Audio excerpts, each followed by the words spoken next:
If I would have told you before the season began that Peyton Manning was going to be arguably the absolute worst starting quarterback in all of the National Football League and be bad in the playoffs, for lack of a better phrase, and put up one of the worst performances of a starting quarterback in Super Bowl history, you would sit there and say, man, the Broncos are going to miss the playoffs. If I told you that this would happen and the Denver Broncos would go on to win the Super Bowl, you would have called me freaking crazy. You would have given me 500 to 1 odds.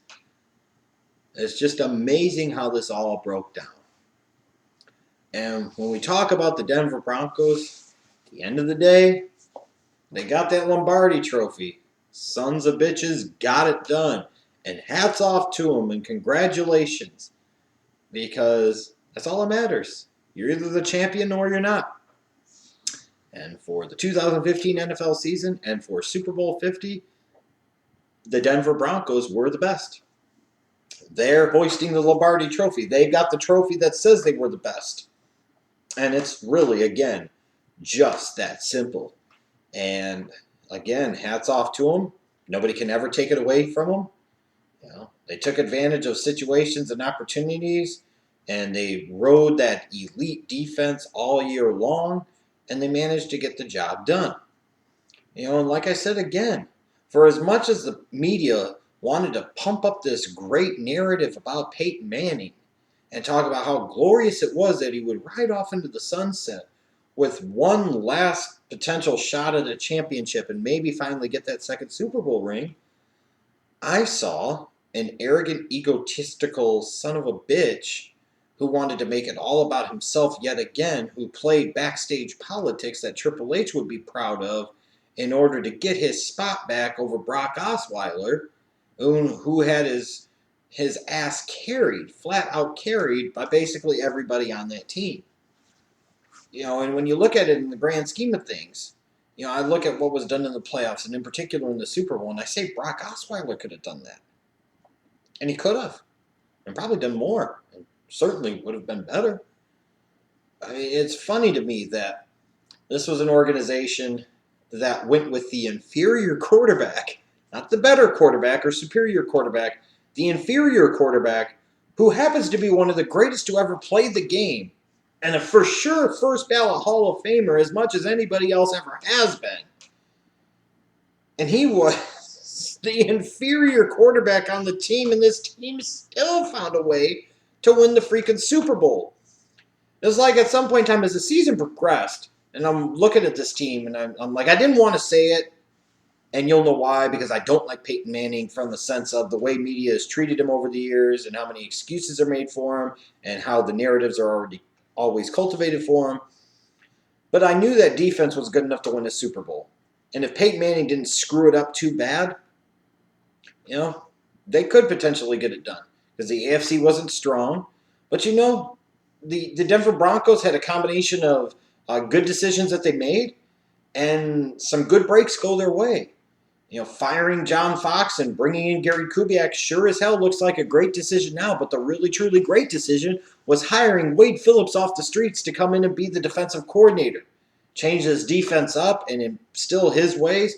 And, I mean, you could tell, to me, when you talk about coaches of the year in the National Football League, I mean, no disrespect to Ron Rivera or Bruce Arians or anybody else, the true coach of the year in the National Football League was Wade Phillips, period. And I don't know how anybody can really, truly argue that point. Nobody did more or better with what he had than Wade Phillips. You can clearly point to a tangible improvement in that defense, you know, and taking over for guys like John Fox and Jack Del Rio that were supposed to be so good on the defensive side of the ball. Wade Phillips came in and took that defense to a whole different level, brother. And that's just the truth of the matter. You know, so Elway was vindicated. He ultimately made the right decision, bringing in his boy Kubiak and getting rid of John Fox, setting the standard and the expectation as much as anything else in this offseason. That in 2015 it was Super Bowl or bust. Just making the playoffs and losing in the first round or losing your first home playoff game is not good enough. That is not acceptable. It set a championship tone and a championship standard for this team that I think makes a difference. Sometimes we'll talk so much about X's and O's and the Jimmies and Joes, and I don't think we talk enough sometimes about those intangible things and those moves that are made. Now, people 22 Gary Kubiak and say, he didn't do a very good job with Peyton Manning early in the year. Then when he put Brock Osweiler in, it's like he kind of committed to him, but he never fully committed to him, but never really adjusted to Brock Osweiler and his strengths and weaknesses within that offense, and he couldn't wait in Week 17 to fucking yank him for Peyton Manning and then go back to Peyton and let Peyton do Peyton crap. But again, it's what that firing of John Fox and hiring of Gary Kubiak meant ultimately. How bad do Houston Texans fans feel to see Gary Kubiak win a Super Bowl? Oof. But that type of stuff could send a message. Letting Julius Thomas leave via free agency to the Jacksonville Jaguars. You're getting rid of one of your best weapons on offense, and, you still won the Super Bowl. Demaryius Thomas didn't have a very good year at all, frankly, and you still won the Super Bowl. Like I said, Peyton Manning was arguably the worst starting quarterback in the National Football League in 2015. And you still won the Super Bowl. Your offensive line wasn't very good, yet you still won the Super Bowl. Your running game really stunk throughout the first half of the season for the most part. It had its moments where it was more productive, in particular the second half of the year. And, I will say one thing about Peyton Manning, his handoff game was on point and on fire during the playoffs and in the Super Bowl. But it still wasn't great. And yet this team still won the Super Bowl. When you talk about things that didn't go well, there were plenty of things that didn't go well. They didn't replace nearly the production they lost out of Julius Thomas leaving via free agency at the tight end position. Demaryius Thomas took a step back this year, in my opinion. The running game at times was non-existent and other times was okay, had its moments, but wasn't nearly enough. The offensive line wasn't that good. It got a little better as the year went along, but again, not that much.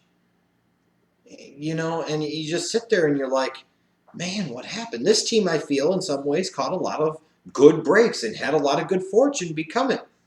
You're talking about a team that got home field advantage in the playoffs in part because the New England Patriots lost their last two games of the season to the Jets, and for all teams in freaking Week 17, the Miami Dolphins, who are picking in the top 10 of the draft.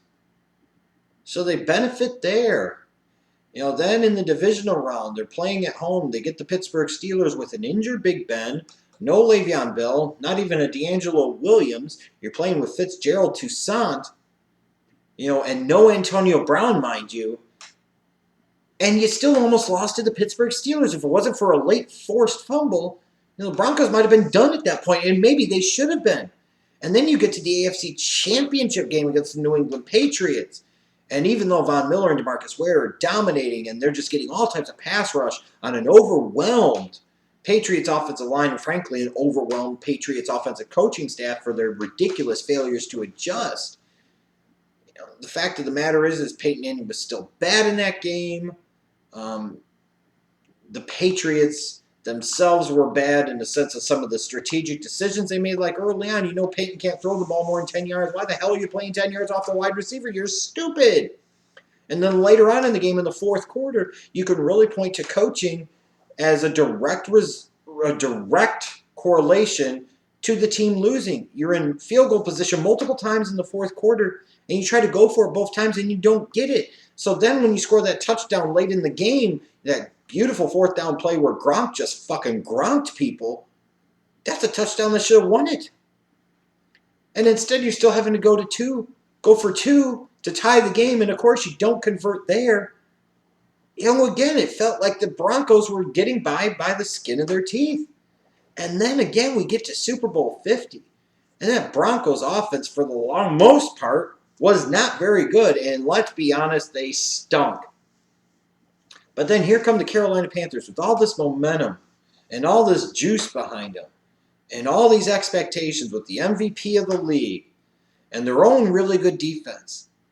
And the Carolina Panthers, especially offensively, basically lay a freaking egg. Laid an egg. Cam Newton, at times during that game, played like a bum and acted like a bum. The Carolina Panthers repeated the mistakes, somehow ridiculously, of the New England Patriots 2 weeks before that by failing to adjust their blocking scheme with their offensive line, keeping in additional protectors, bringing in a sixth or hell even seventh offensive lineman if that's what it took.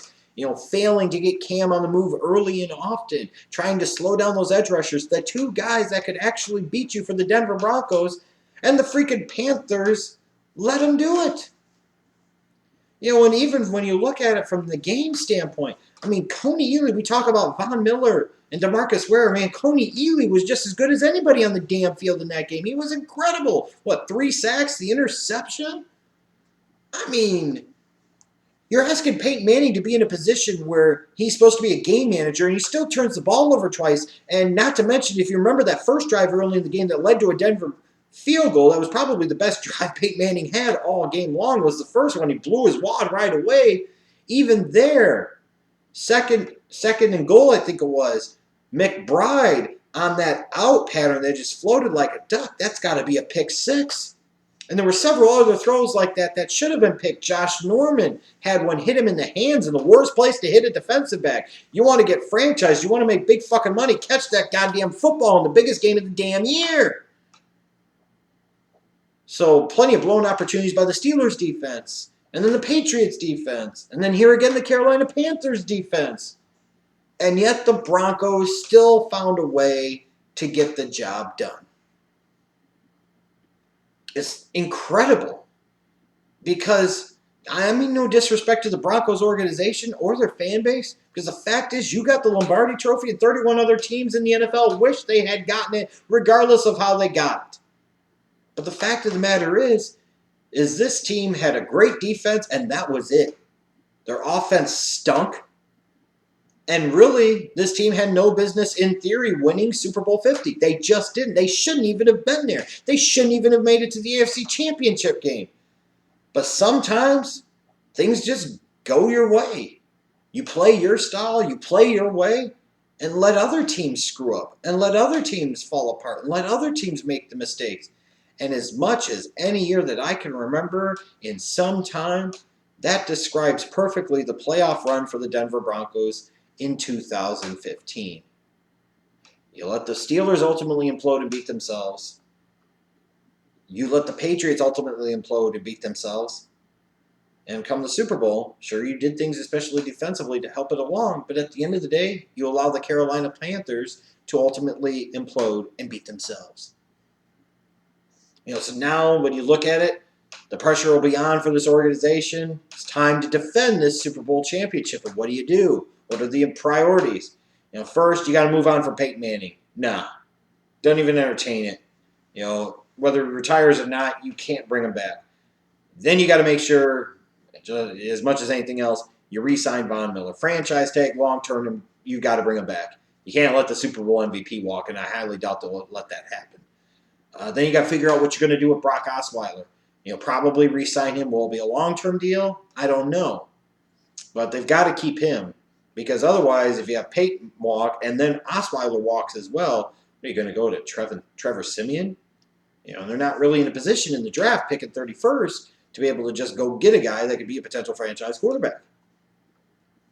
In terms of the draft, it's going to be, as much as anything else to me, the Broncos just need to get good players on either side of the ball, maybe a little bit of an emphasis on positions where they could lose people in free agency, like Malik Jackson on the defensive line, Danny Trevathan at inside linebacker.